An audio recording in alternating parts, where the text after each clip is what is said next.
New Year's Day on BBC Two, the television premiere of The Deer Hunter. If you don't spill a drop, it's good luck for the rest of your life. Meryl Streep stars with Christopher Walken and Robert De Niro in the celebrated Oscar-winning feature film.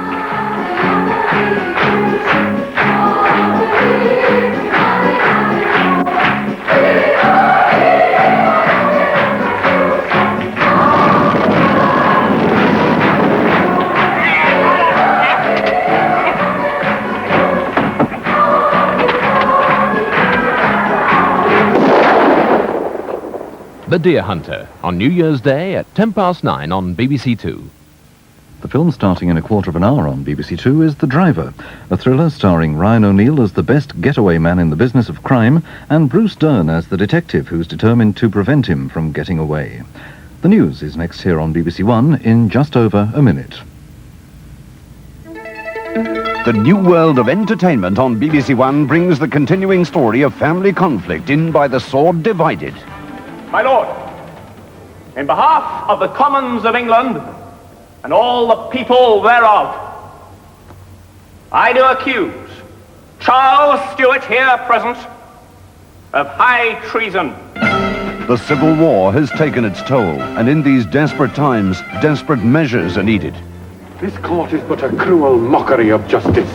You cannot defend it. This court is set up by the Commons of England, by Parliament. Parliament, Commons. There is no Parliament or Commons. These few that's left this rump are but Cromwell's journeymen, and you're one of them. The turmoil of a family torn by loyalties and a nation by the sword divided. Returning to BBC One next Sunday at 8:15.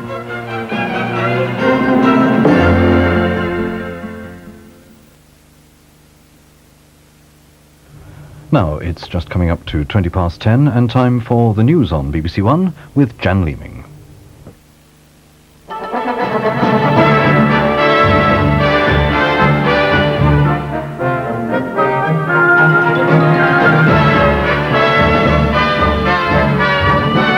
The Chancellor says tax cuts will bring jobs in the new year, but his critics need some convincing.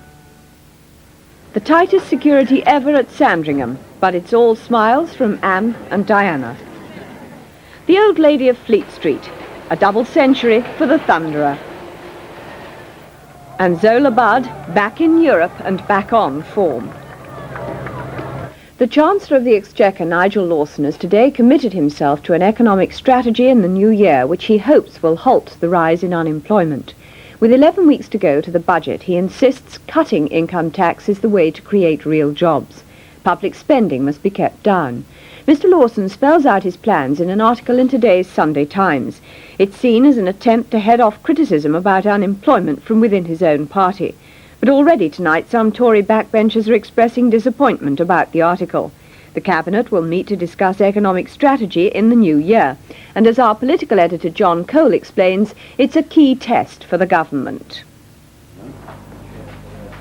The Chancellor didn't even wait for the old year to die before, to borrow a rugby phrase, he got his retaliation in first. This article is Mr. Lawson's most elegant exposition of the government's strategy, but it's unrelenting in rejecting the views of Conservative critics. He and the Prime Minister know they've got a fight on their hands ahead of his March budget.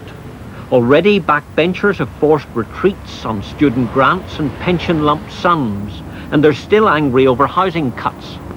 One MP tonight accused the Chancellor of being arrogantly dismissive of conflicting arguments and added that this was a frustrated Parliament and that the debate inside the Conservative Party would go on.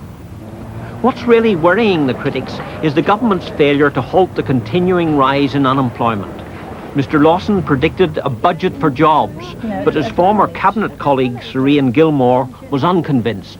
I think this autumn there was a sea change in the parliamentary party, because I think then many more people than before became extremely worried about unemployment and the need to reduce it.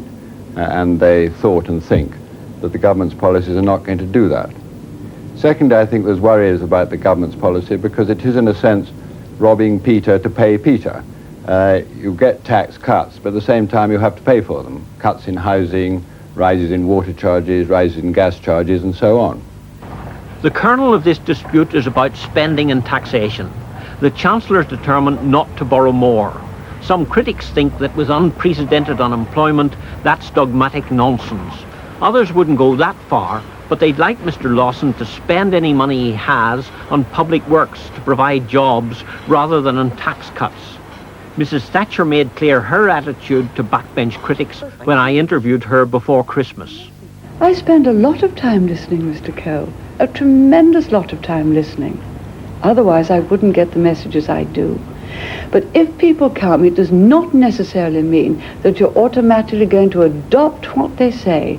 Chancellors always bluff a bit before budget time. Mr. Lawson's trying to deflate expectations by suggesting he'd be lucky to have £1.5 billion to spend in March. Some Tories believe there's likely to be £2 billion in extra oil revenue on top of that.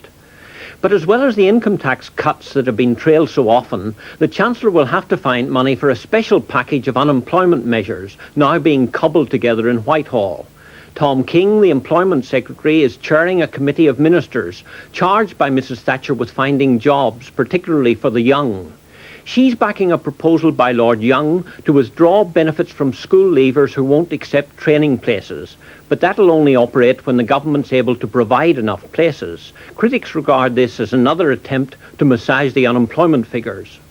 Now, although no minister is willing to forecast when unemployment will begin to drop, 1985 is now acknowledged to be the year, and unemployment the issue on which this government will be judged. The Labour leader Neil Kinnock has called for a change in policy to create more jobs in his New Year message to his party. He said unemployment was now costing the country £17 billion a year, and it would be better to use this money to put people into work instead of keeping them on the dole. He said that despite opposition from their own backbenchers, the government's pride and prejudice, as he put it, meant they were continuing with the same policies and the same results. An unprecedented security operation surrounded the royal family as they attended morning service at Sandringham. Following the IRA bomb at Brighton, extra police are guarding the 20,000-acre estate. But it was a happy and relaxed royal family who appeared for the large crowd of well-wishers, as Tony Skase reports. The 3,000 people who went to Sandringham to greet the Queen were carefully checked by scores of police officers and security men. All hand baggage was banned from the Royal Park, and people carrying cameras and handbags were turned away at the entrance. The tiny ornate parish church was searched before the service, attended by 13 members of the royal family.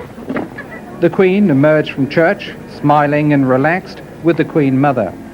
It was the first Sunday of a 6-week New Year's stay on their remote private estate in Norfolk. Norfolk Girl Guides presented the Queen with cards to mark the 75th anniversary of the Guides Association. When she was a teenager, the Queen herself was a Girl Guide, and the movement is still flourishing at Sandringham. Princess Anne and Princess Diana chatted happily on the church steps, clearly now the best of friends after reports of a rift when Princess Anne missed the christening of Prince Harry. So the old year ended on a cheerful note for the royal family, gathered together at Sandringham for the traditional festive occasion. Tomorrow night they'll all join in celebrations in the ballroom of Sandringham House to see the new year in. 2 men will appear at North Avon Magistrates Court tomorrow, charged in connection with the attempt on Boxing Day to dig up the body of the Duke of Beaufort, one of England's leading huntsmen. The Duke's grave in the family burial plot by Badminton Parish Church was found to have a hole dug across it, a wooden cross was missing, and anti-hunting slogans were daubed on the church walls. A group calling itself the Hunt Retribution Squad sent pictures to the press of its members with a cross said to be from the Duke's grave. A man has been charged with the murder of Deirdre Sainsbury, the Greenham Peace woman whose body was found at Denham in Buckinghamshire a week ago.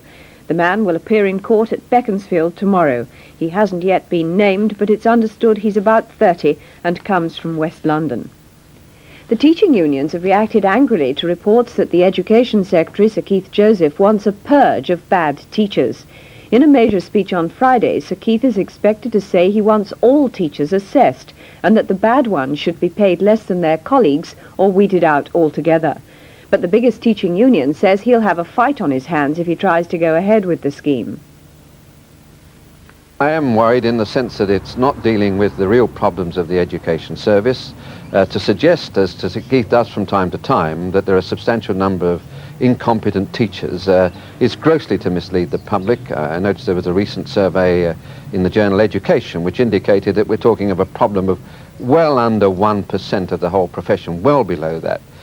What Sir Keith is trying to do, of course, is to divert the public's attention from the effects of his own policies on the schools, and the inspector's reports make it quite clear that the main problem is one of resources, one of morale, and that problem of morale won't be solved by the problem of threatening assessment.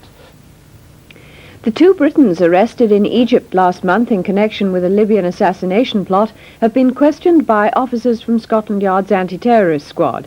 It's thought they were asked about explosions aimed at Libyan targets in London. The police may try to extradite the 2 men from Cairo.